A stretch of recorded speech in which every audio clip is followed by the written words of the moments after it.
कवि आशु आर्यन की रचना द्रौपदी चीरहरण के प्रथम भाग में आपने देखा कि किस प्रकार दुर्योधन के कहने पर दुशासन द्रौपदी के केस खींचकर बड़ी सभा में लेकर आता है। तब दुर्योधन का छोटा भाई विकर्ण इनका विरोध करता है। वहीं कवि आशु आर्यन की रचना द्रौपदी चीरहरण के द्वितीय भाग में विकर्ण अपने मामा शकुनी को दोषी बताकर उनके षड्यंत्र को उजागर करता है। तब अंगराज कर्ण विकर्ण को फटकार लगाते हुए द्रौपदी को अपशब्द बोलते हुए दुशासन को आदेश देता है कि इस वेश्या द्रौपदी को निर्वस्त्र कर दो।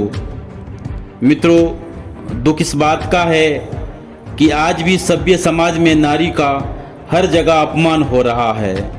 कभी दहेज के लिए, कभी पुत्री को जन्म देने पर, कभी बांझ होने पर, और आए दिन अखबारों में बलात्कार जैसी घिनौनी खबरों को पढ़कर भी हमारा मौन रह जाना उसी तरह खटकता है जैसे कुरुराज की उस सभा में धृतराष्ट्र, गुरु द्रोण व गंगापुत्र भीष्म का मौन रहना।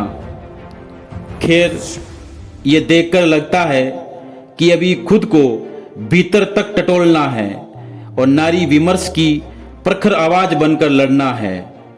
तो आइए सुनते हैं आशु आर्यन की आवाज में द्रौपदी चीरहरण का दूसरा भाग कवि पीसी सागर के इस यूट्यूब चैनल पर।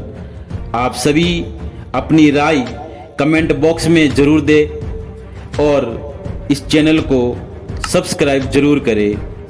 धन्यवाद। अब मुक्त अबला को करो यह नीति सम्मत कार्य है। अपमान कृष्णा का मुझे किंचित नहीं स्वीकार्य है। ये खेल शकुनी का मगर पिसने लगी है द्रौपदी।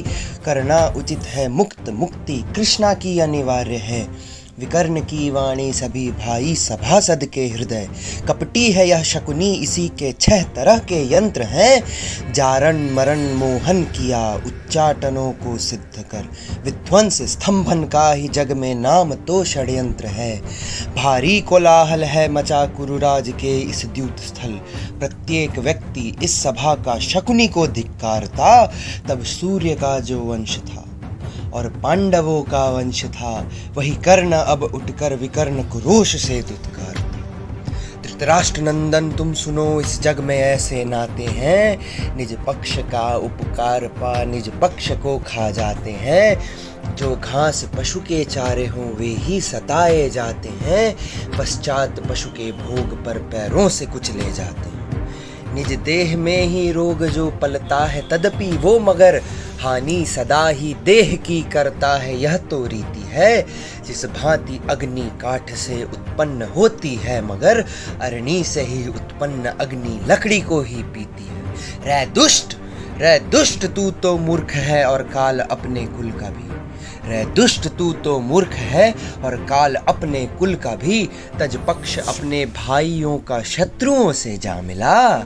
जब ज्येष्ठ पांडव ने इसे था दाव पर जो रख दिया, तो शेष पांडु नंदनों ने मौन अनुमोदन दिया।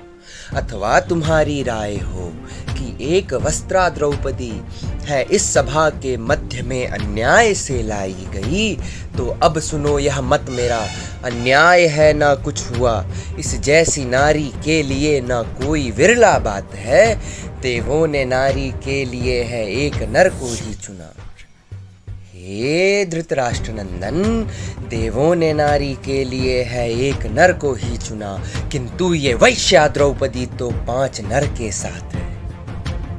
सो हे दुशासन खींच लो तुम वस्त्र वैश्या के अभी। जिसकी न कोई आबरू वो सज्ज होकर क्यों रहे।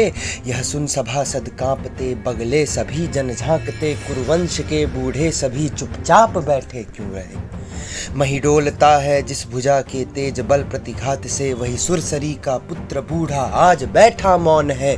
झुक जाते तीनों लोक हों जिसकी धनु के नोक पर, जमदाग्नि सुत शिष्य द्रोणाचार्य बैठा मौन है। वाणी सदा ही धर्म की जो बोलता था आज पर। वाणी सदा ही धर्म की जो बोलता था आज पर। इन झुक चुकी नरमुंड पंक्ति में विदुर अब कौन है, जिसके रुदन से कांपते कुरुराज के ऊंचे भवन। जिसके रुदन से कांपते कुरुराज के ऊंचे भवन, इस द्रौपदी के वस्त्र की रक्षा करे अब कौन है, इस द्रौपदी के वस्त्र की रक्षा करे अब